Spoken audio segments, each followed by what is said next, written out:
Hello and welcome to BrightIAM. I'm Lucy and I'm joined here today by two fantastic fellas, the Uncharted Summits team. Luke and Craig, it's so lovely to have you here in the studio. Thank you very much. It's great to be here. It's just lovely. So we have become very good friends. We have. Over this year, I mean, to tell this story and to try and sum it all up in a short episode, it's not going to work entirely. But if you could tell us a little bit about Uncharted Summits and what you guys do as an expedition company, that's a great start. Yeah, sure. We were founded a couple of years ago. So we met climbing Kilimanjaro 2 years ago, and we found that there was a gap in that space for people to take climbs with us up the mountain, particularly Kilimanjaro. And we formed a company very shortly after that very first climb together. We've become best of friends since then. And what we are aiming to do is help people reconnect with nature and with themselves and experience incredible, climbs and challenges that push them to find their summit. That's our strapline. Yeah, it's beautiful. And another part of your strapline is for you, it's personal. And Absolutely. you also do a lot of work with charities. And this climb that we are here to talk about today is the Kidscape Kilimanjaro climb. Indeed. And how many participants is there going to be on the mountain? Well, 40 is our aim. We're pretty close to that number now. So if you want to join, please sign up. Okay, still some There's places. still very few places left. But, we're climbing at the end of January through to the 8th of February. 40 people on the mountain and 40 incredible stories that we hope to help support and tell as part of that. Okay, it's amazing. So tell me, let's tell the viewers, I suppose, how this all come together. So I connected with the lovely Craig on LinkedIn. Yep. We had a little chat, and at the time I was working at Kidscape as head of partnerships. And we met and we thought, hey, it's Kidscape's 40th year of bullying prevention. Let's get 40 people on the mountain. So what started as a really bold, bit of a mad idea has actually come to fruition. I mean, Absolutely. it's been Snowball is I the know. right word. Yes. And I suppose it's also worth noting, guys, we've got some very interesting participants climbing Kilimanjaro in January for Kidscape. Indeed. We've got two ambassadors. So we've got Andrew Barton, celebrity hairdresser, Josh Braid, who's an ambassador of Kidscape. He's an Antarctic explorer. And we've also got the wonderful Dan Lustig, Indeed, we Yep. do. Gogglebox, He's lovely. and Anthea Turner. And Anthea is joined Yep. and he's climbing with us in January. So, yeah, we're very much looking forward to that. Yeah, and amazing other participants as well, not to mention all Yes. the different stories and all the different people. Correct. So Kidscape is a anti-bullying charity. So I know a fair bit about Kidscape. What is your connection to the cause, boys? How do you feel about bullying as a problem in the UK? I think it's an ever-present problem and something that we need to provide support to those going through it. Personal experience, and I know the ambassadors have had personal experience, and we've shared stories and tears over it already before we've even got on the mountain. So it's a huge Impactful. problem, a huge impact on individuals and the subsequent impact on mental health going forward. So the reach of Kidscape and the support it provides is immense, way beyond just the anti-bullying piece. It helps with, preventing mental health problems further down that are the kind of, result of experiencing that. Which Yeah. is And it's a big problem, isn't it, for young people in the UK? Bullying is something that isn't seen as a major issue, but it's something that's just carrying on all the time, and it can lead to trauma. It can lead to so many different things. Yeah, it's constantly ever changing as well. The whole online aspect to it now. I mean, when I was younger, the bullying was completely different. Schoolyard, It that was was it. very schoolyard. It was very rough and tumble. It was like physical name calling. But now it's the things that you don't do, the things that you don't say, the non-inclusiveness, just that online problem is becoming. It's just getting worse and worse. So. and the advent of I'm going to mention AI, but AI and how you can manipulate images Yeah. is It's scary. is frightening. Yeah. Yeah, and these young people who maybe are dealing with challenging situations, bullying situations at school or in clubs outside of school, they're going home and they're not getting away from the bullies because they've got that online Yep. computers, phones. So the idea with Kidscape Kilimanjaro, which is in aid of Kidscape Uncharted Summits trip, how much money are we looking to raise on this, and what impact can that have to the charity? I think it's a transformational situation for the charity. To answer the question directly, we're aiming for £100,000 between all participants. Wow. I genuinely think with the, like I said, the snowball effect, with the people we've got involved, with the work that we're doing in fundraising and driving the message, I think we'll surpass that. I think there'll be the post-kick kind of support that we get after everything like this. So some people wait just to see whether we actually achieve it or not, or who achieves it, and then they donate. So I think this will go beyond the 100,000 and really genuinely help Kidscape maintain the support levels that it can and is doing right now. Yeah, and I think the story will carry on for months and months afterwards. It will be that, we'll keep rehashing the trip, the story, everyone's individual transformation. It will just keep going for months. And I think, I think like you said, we'll and it's about just continuing the awareness, right? That's what we want for Kidscape, as much as not us and the trip and the participants, but their input into it to raise the issue and to raise how people can be supported through that process and through the trauma that they're experiencing. Yeah, so the beauty really of what's being created here, from that magical idea to the momentum to, well, we've not even got on the mountain yet, is raising awareness as well as funds for a cause and a charity that is very impactful and means a lot to a lot of people. So raising a lot of money, and the impact and how that's going to carry on. I mean, it's quite brilliant, isn't it? So I'm Lucy from Bright Cause, and you boys are Uncharted Summits, and we've come together and we will be creating a documentary on the mountain, as well as a Smiley Award video entry for Kidscape. Yeah. And I think the beauty of this is that story and those individual stories and the support and the awareness will carry on right through, from the after climb post chat event to the premiere screening in London to the Smiley Awards in 2027. There is so much here. All of these stories, these amplified voices of courage, resilience and change. It's beautiful. It's marvellous. It is incredible. And to, like you said, to enable it to keep going way beyond the actual climb itself. So yes, we're excited about doing Kilimanjaro again, obviously, with a fantastic group of people, and the team and group that come in are just wonderful. But beyond that, to be able to just show that there is a route and people who support just even one child, is worth everything that we're doing. Yes. Right. But it'll go way beyond that. Hopefully there'll be many that'll see, actually, I can get out of this. And actually there are people that respect me for who I am and love me for who I am. And I can do, what Andrew's doing, or what Craig are doing, or what Lucy's doing. Yes. Yeah. And that's our raison d'etre for this. That's our objective, is to just help that one child. Love it. And it is brilliant. It's beautiful. So we can work in our lives.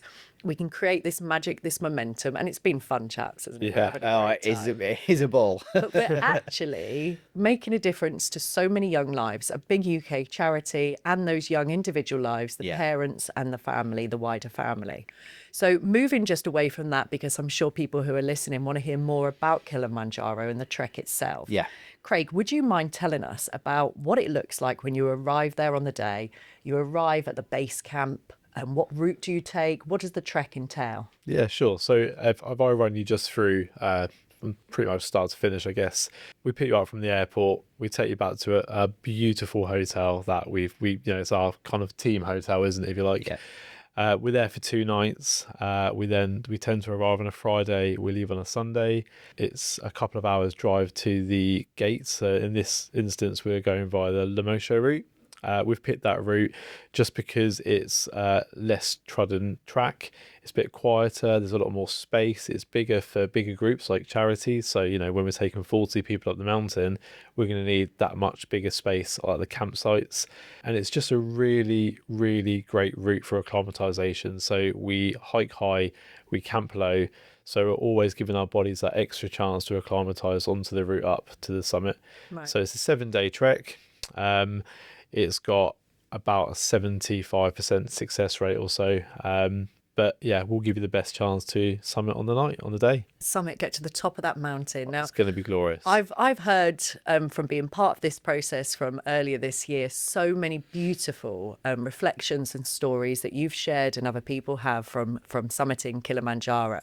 And one that really stands in my mind is, I think it was you, Luke, actually, that said, you trek through the night on that last night and you get to the top, you get to the summit of Kilimanjaro. And this happens as the sun is rising over the highest part of Africa. And you are looking out at this incredible view. Can you just tell me what that's like from a personal experience? I just got goosebumps when you said that. Because it is that magical. You can't, it's really difficult to describe, but it is that feeling, the sense of achievement when you actually make it to the summit, and then you're watching just the unfolding landscape below you. And I think we've said it on the promo.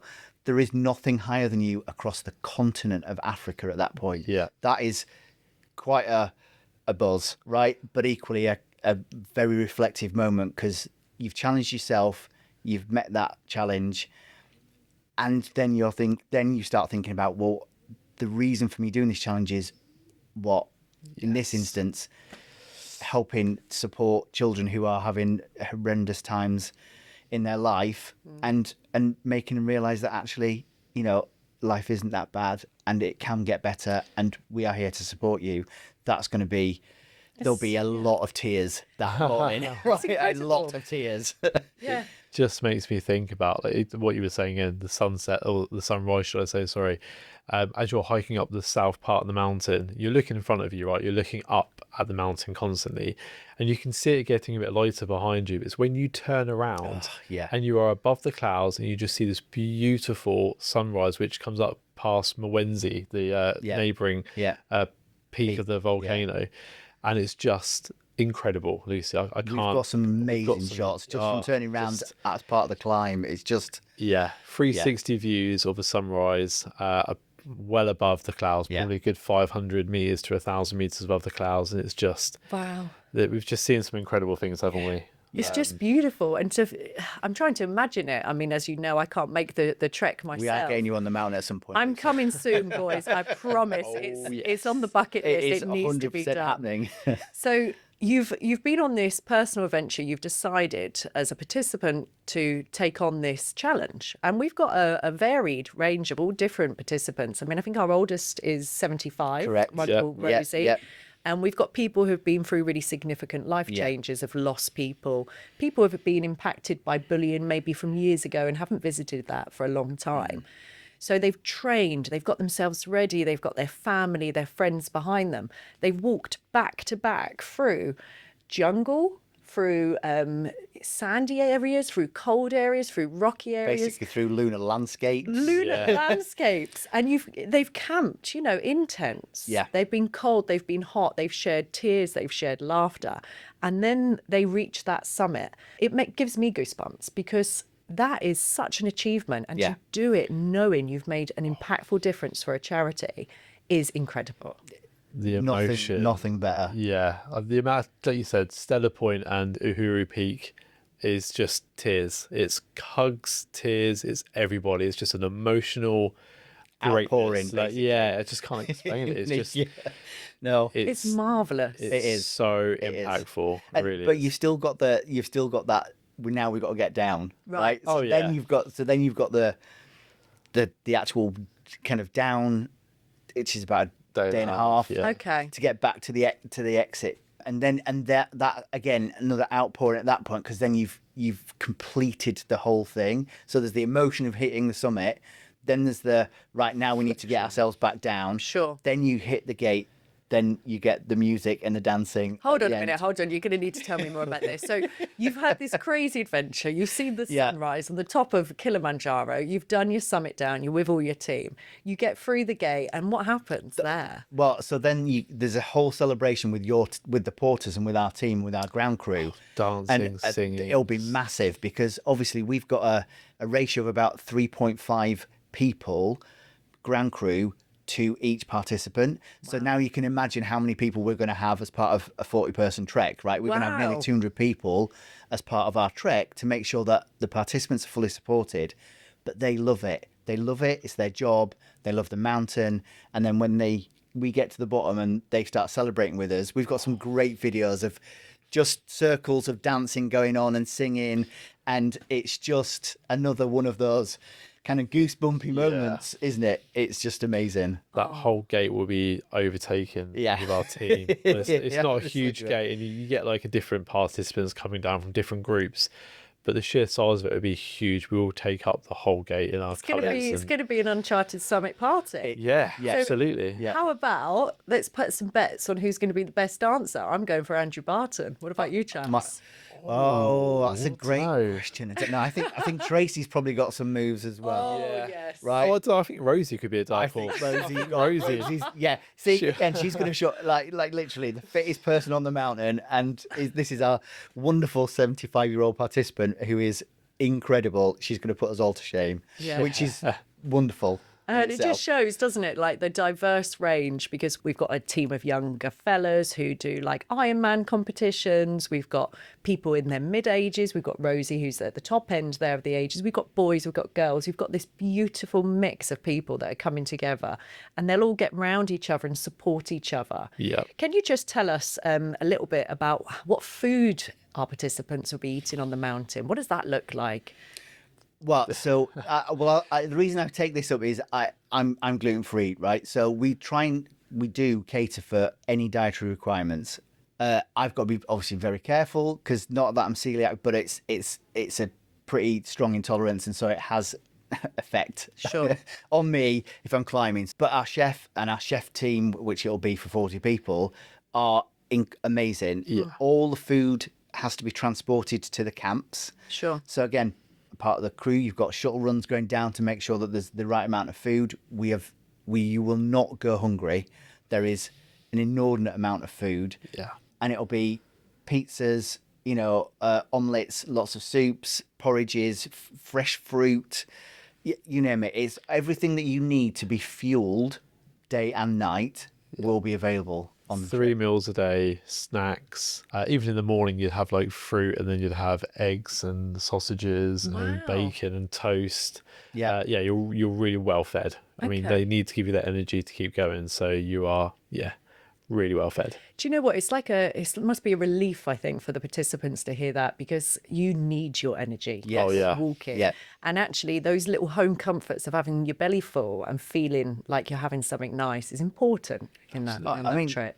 I got fed a gluten-free pizza at 4,000 meters. Yeah. I was like, yes, take me now. I'm done. I'm happy. Oh, I love that. It was amazing. So yeah, that's how well they look after it and how well we plan and meticulously plan to make sure everybody's looked after. Yeah, good. And it's a really important part Really of it. important. And then tell me, chaps, something I always find quite interesting is to try and imagine the whole trip, from flying out and being picked up, going to this hotel, taking on the climb, or having the courage to make the summit, coming down. I know we've got Andrew and Rosie dancing with all the porters now. Yeah. What happens once the team are down and through that gate? What happens that evening? And do people go on to do anything else afterwards? Well, I was just going to say, I mean, we always talk about the sobering kind of reflection side of it. We get on a couple of buses, head back to the team hotel, and there's this stillness, isn't there, Luke? There's just, everyone's quiet, everyone's reflecting, you're looking out the windows, and you're just taking in what you've just achieved. Like, I can't really explain it, but on the trips we've done, everyone seems to be dead quiet on that trip home. I don't know whether you're exhausted or you're sleeping or you're just thinking, what have I just achieved? But it's that, I can't really explain it. It's just that great stillness. I think you used the right word. It's the reflection piece. It's the. I liken it a little bit to like when the astronauts come back to Earth and they're like, what next? Because you've just done something very, very few people on the planet have done, and achieved it, and you come back down, and now you're just thinking about, it's done, it's finished. You've been training for a few months in preparation. There's been all the build up, and suddenly it feels a little bit like it's over. But then it's like, well, what is next? What's the next step in my life from this point? And And there's that quietness on the coach, people just looking at the beautiful scenery in Tanzania, or asleep, but smiles on their faces. Yeah. That for me is my magical moment of the whole trip, is just seeing everyone and the realization of what they've done. Yeah, and that reflection, I think, is important in life. We can get so busy, can't we, all the time, moving on to the next thing. You know what I'm like. I'm often like that. But to have that moment of stillness and that moment of celebration, but personal, quiet celebration. And then later that evening, there's an award ceremony, is there, at the hotel? Yeah. And do we get the wine out? Is that when the wine comes? Well, the wine definitely comes out at the celebration. There is a lovely little store we need to at the bottom of the gate when we come out. That will be raided for the Kilimanjaro beer. That is the first thing everyone does when they come down. There's a little store. Celebratory beer. Yeah. And then we get back to the hotel. The best shower you've ever had in the world, the best ever. shower. The best shower. As you can imagine, 7 days. So that there's a time period before people actually resurface. And then we have got a meal planned at the hotel, celebration evening. And then we obviously provide certificates to everybody so that they've got some recognition Sure. to take home with them to say, this is when you did it. And it tells them where they reached, the time that they reached it, the date that they reached it, and with their name on it. And it's just a nice...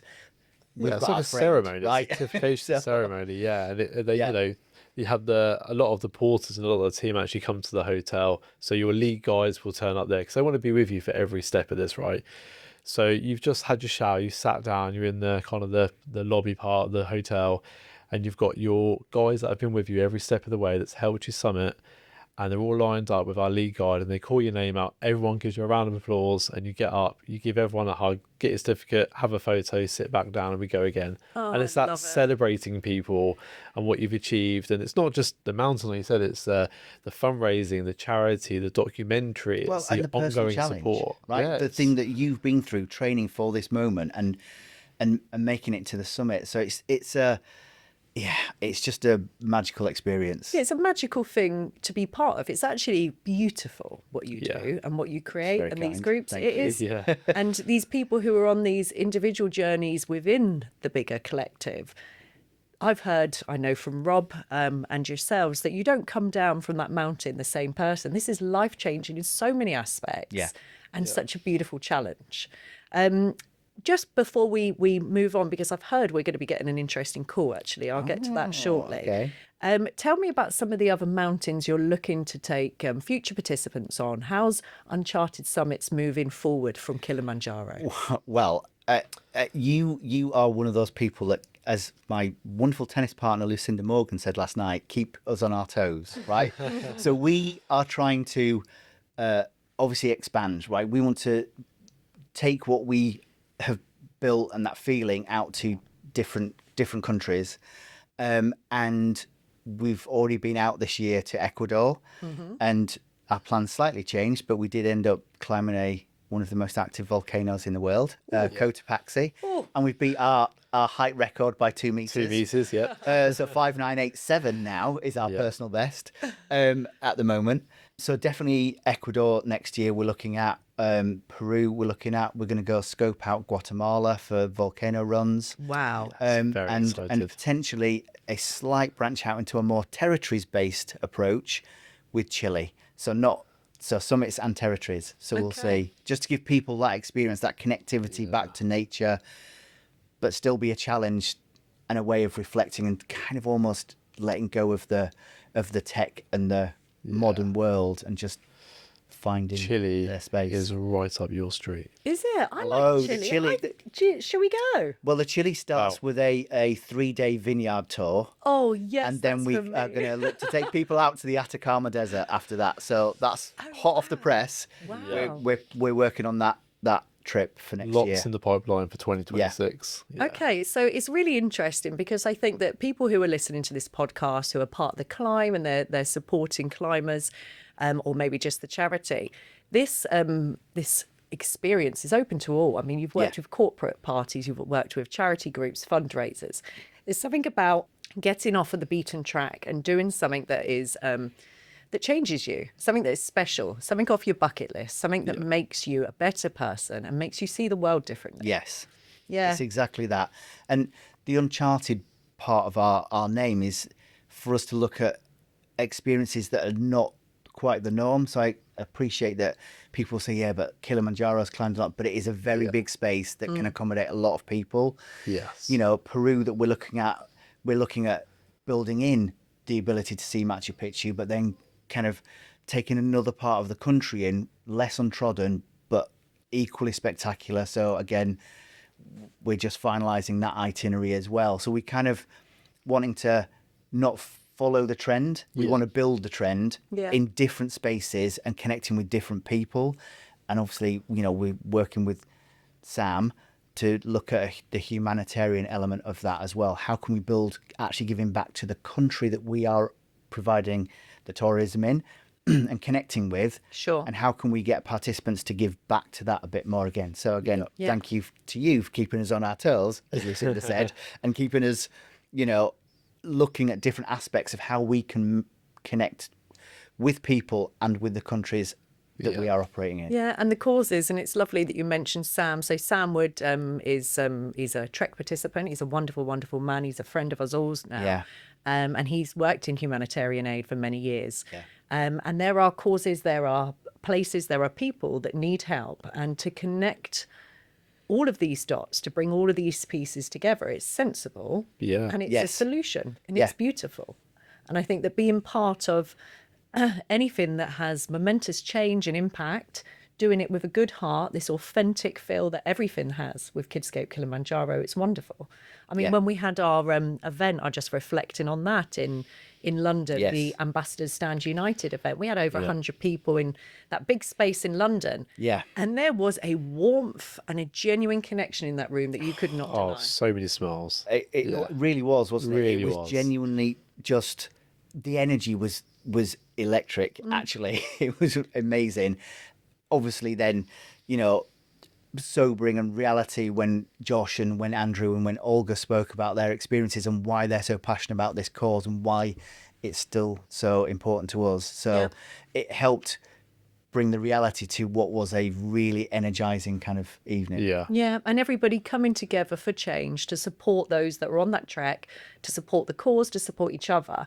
But yes, that moment when the ambassadors, so that's Josh Braid, Andrew Barton, Olga Thompson, who's Olga can't make the trek itself, but she was there on the night, come together and shared their own personal experiences of bullying and actually opened up on a very vulnerable level, which again is authenticity, that everybody is real. There's this love and there's this richness to the intimate and authentic energy of everybody involved. And you can feel it. And I think that as this grows in momentum, which, like we said, snowballing, I mean, snowball and a half. I think it's a snowman coming down. Chasing us. You know, people are going to be able to experience and feel a little bit of that. And I think that's what we're planning very much for the documentary as well, guys, isn't it? That we can capture the story from the start and the voices from the mountain, but also the experiences of coming from a place where you were maybe very vulnerable and very bullied and traumatized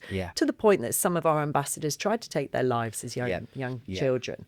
And they have now had these amazing careers, these successful relationships, families. Done amazing things, become strong, resilient individuals. And now they're taking on this challenge for others who are in their shoes. Yeah. So that's a really powerful piece, and I cannot wait to share it. Is there any better way of giving back? No. Like, I can't, think you can see it, you can feel it with Josh and with Andrew, who were with us. Obviously, Olga's not going to make the trip, but from her as well. Yeah. How much they are desperate to get it is underway, but to actually snowball it to the point where they can give back, like you said, to the people that helped support them and support others. Yeah. It's amazing. It's beautiful. So, in short, we've done something incredible. We are. And, I'm so proud of what started, how it continues, of everyone who's part of it and the momentum. Yeah. I can just hear something calling. So I just think somebody interesting is about to join us, chaps. So shall we have a little look and see? Let's have a look. Let's have a look. Let's have a little look and see who's joining us. Okay, so it is somebody very, very special and very super who is joining us on this podcast. It's the wonderful Anthea Turner. Hi, Anthea. Hello, hello, hello, hello. I'm having my morning coffee, sitting in the kitchen. What could be better talking to you lot? Oh, how lovely. Well, Very we kind. are, absolutely over the moon because you are a celebrity trek participant on our Kidscape Kilimanjaro adventure, and we are just over the moon to have you. So, Thank you. can you tell us, Anthea, have you ever climbed Kilimanjaro? The answer to that is no. But Right. I've looked at it from afar. Okay, If so that helps. yeah, I think it A helps. distance, a reasonable distance. Definitely to be helps. honest. Yeah, You know what you're going to take on, so you've seen it. That's great. Yes, I've seen it. I've looked at it. I've seen it. I nearly went round it in a helicopter, but unfortunately it was low cloud and there were problems, so I didn't actually go to see it that way, which I thought was a really sensible way of seeing it, to be perfectly honest. Well, not Yeah. so sensible now because you are climbing it in January as part of this Uncharted Summit expedition. Have you got ties to Tanzania? You've obviously been in the region before. Do you know, I went to Tanzania the very first time I went to Tanzania. I was doing a program that the sort of older people will remember called Wish You Were Here. And I was very lucky to take over from the great Judith Chalmers. And one of my trips was to Tanzania. I absolutely love safari. I love Africa. And then very recently, I went back for the first time. I did my fiance Mark, and I was like praying he would love Africa in the way that I do, and especially Tanzania. Because I know, often Kenya gets talked about a lot, but I think I personally just adore Tanzania. Anyway, we went and we had the best. It was nearly 3 weeks we were there for, and we just had the best time. And I had my birthday there as well. My 65th birthday was celebrated in Tanzania, looking out Oh. at the Serengeti. And honestly, that is something you will never forget. We took a balloon ride over the Serengeti, and that's a big bucket list tick. But of course, I've got another bucket list tick coming up, haven't I? Yes. Andrew Barton. Yes, Andrew Barton. Now, this is interesting. Tell us how you ended up joining this spectacular climb, which is obviously raising funds and awareness for Kidscape. Andrew Barton, Kidscape ambassador. What did he do, Anthea? What happened? Well, he made me. He guilt tripped me. He made me, he guilt tripped me. He got me at a very weak moment on a sunny day on a boat where he's being all effervescent, and Andrew and, my new best friend. And I don't know. I heard yes come out of my mouth Good. before actually my brain has sorted anything out at all. Oh, I love it. He's a very Andrew, influential. actually, to be honest, if he hadn't been a hairdresser, I wouldn't be going. Yeah. Goodness me. Yeah. Bought me from a Parlux hairdryer. Oh, I'm not sure he realizes how busy he's going to be when we get back down. Yeah, he's going to be busy on that mountain and at that hotel afterwards. Everyone's hair's going to need fixing. Honestly, if I don't get a blow dry at the summit, I'm going to be so fed up. Darling, for Anything's Anthea, possible. Anything for you is possible. Quite right. We've noted that. We're on it. Yeah, and Thank you so much. Or just a little updo, although it might be looking a bit manky by then, won't it? Because Dry now, shampoo. fill me in, Andrew, because I think I've had my fingers in my ears going la la la la la la la. And how tall is this mountain? 5,895 meters. Oh right, okay then. And we do walk all of it, then, do we? Well, we start at 1,800, so Oh, a large right, part okay of it, then. yes. yeah. That's it. And then we've obviously got lovely hotels on the way and spas and Oh, little beautiful shopping, hotel. shopping drop-offs and Yeah. All really of that. nice things Yeah. like that. Yeah. There's a nice hotel to start and at the end, but there will be tents and Correct. bowls of water for washing. But do you know what, Anthea? It's a climb of a know. lifetime. And you're going to Absolutely. be on this trek with these wonderful, wonderful expedition leaders. very I think kind. that, Luke, you wanted to ask Anthea a question. Well, I do. I just, obviously, as we've talked about a little earlier, but your training is a key part of this. How's your training going? Here. And Stop answered. the Govern's platter. Now, the thing is, teacher. I sort of feel like I'm friends with the headmaster now.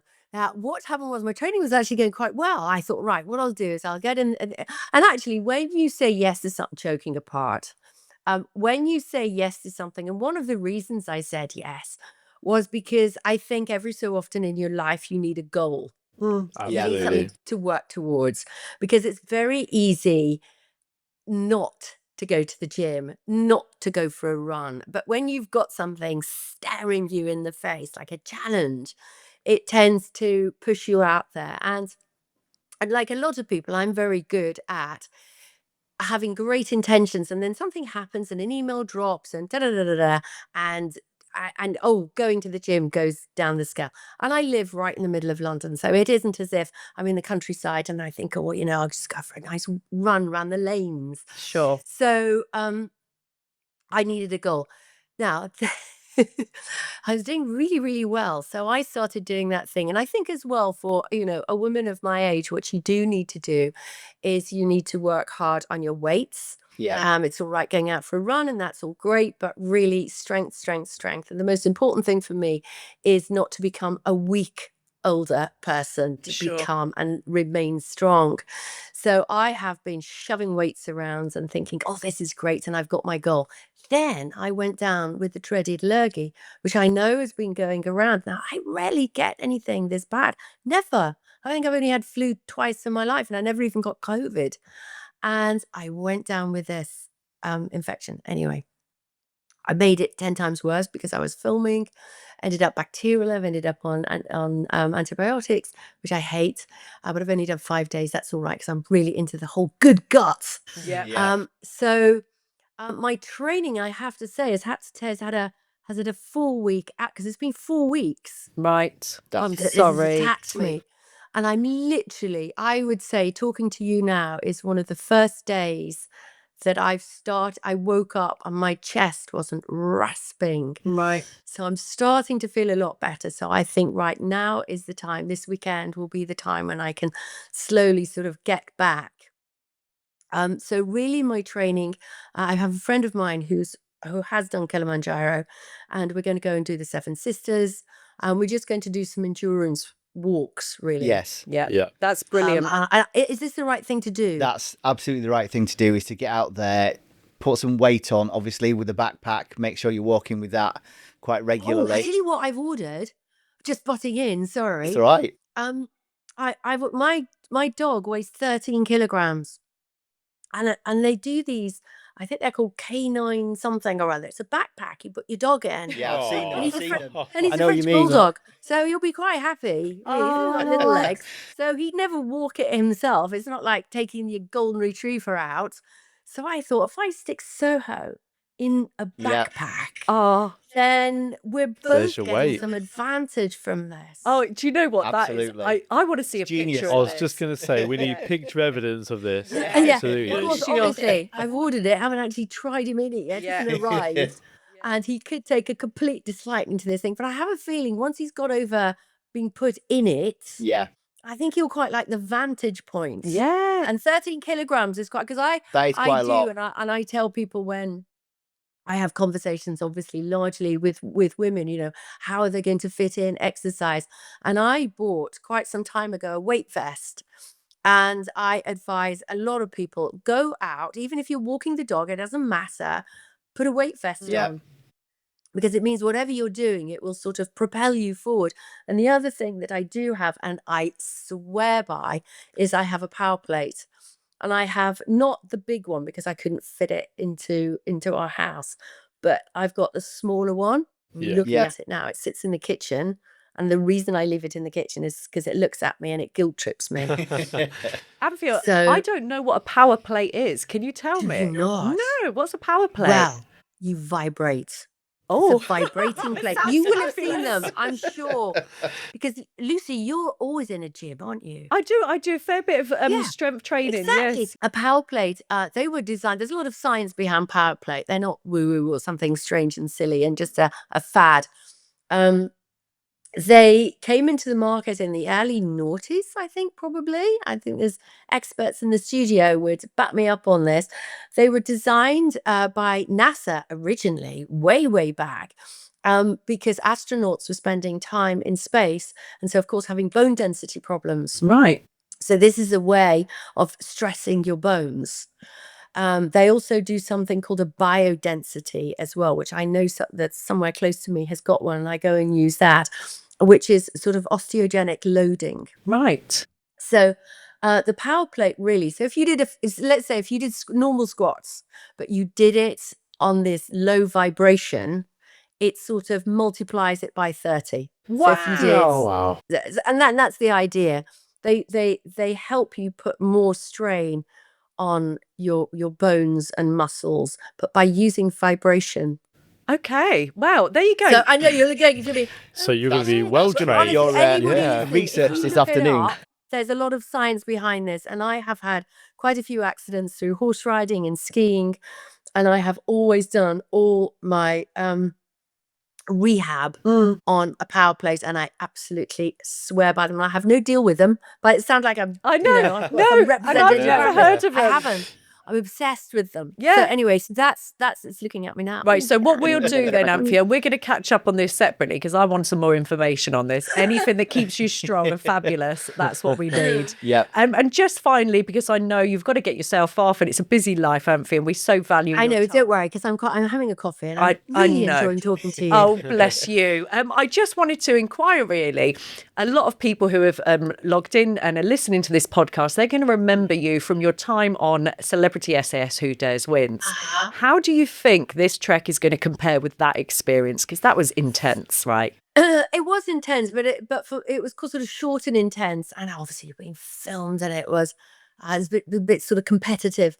I loved it. Yeah. I was lucky enough to be the last group really, to work with Ant Middleton, who I think is amazing. And they very nearly couldn't take me because they couldn't get insurance for me Right. because I was 60 and they didn't want to, I don't know, insure. They have to do insurance, and they thought I was a bit too old. But I had the best time, and I think the scariest thing that I did on that, which is something that you do individually. That's because most things you do as a group, and it's all about, team. But this was something that was very individual. They take a helicopter up and it hovers over the North Sea, a very, very cold sea. Yeah. And they make you stand on the edge. They have the door off. So you're standing literally on the very edge of the helicopter, but you're facing inwards. Right. And Ant literally pushes you out of the helicopter. And this is a game of, it's a mind game, really. You will survive it as long as you don't lose your nerve. You stay absolutely dead straight. Your head is your heaviest part of your body, and you will invert. So you go out, put your arms across your chest, and you just literally stay as straight as you can. And I think we all know, because we've all jumped into swimming pools before, as if you dive into a swimming pool, the straighter you can keep yourself, Sure. Yeah. the less Yeah. you're going to hurt. And that's what it's all about. Don't lose your nerve. Stay straight. Your head will hit it first. Then just hold. You will go down and you will eventually come up. If you move at all, you're going to hurt. You're going to hit something. Hitting the water at speed is like hitting a wall. Yeah. Oh, And I remember doing that. And I would have never been the fittest on that, because you've got some real fitties doing it. And, girls and guys are together. And I just remember coming out, and I went, and then you have to swim to the shore, and you're in all your kits and everything.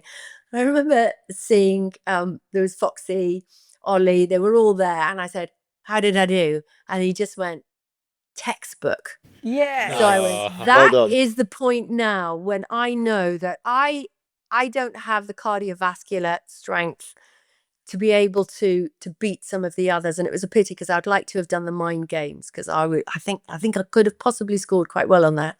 But there was quite a lot. So I had to run 5 miles back to the camp, I was obviously the last one in. But I do remember thinking, right, no, I've done it for me. I've done it for my tribe.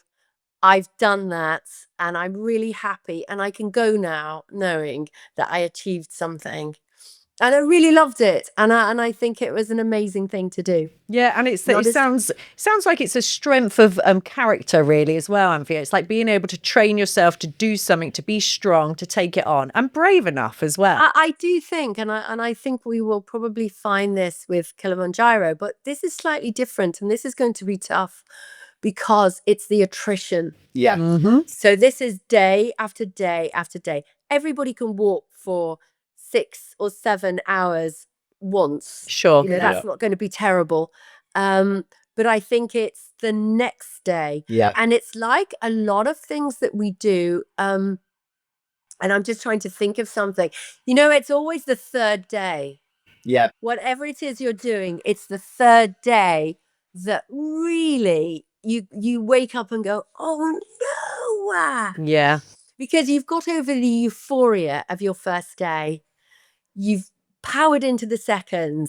By the third, this is reality. And then you're counting. How many days all in all, 7. Andrew, have we got? 7. Actually walking. 7 days on the mountain. Yeah, so it's 7 days on the mountain. 7 days on the third. mountain. Yeah. And then you tip, and then you think, oh, I've only got, and then you'll count, and you'll think, you'll Yeah. get to the point, oh, I've only got another 2 days. Oh, no, that's fine. Yeah.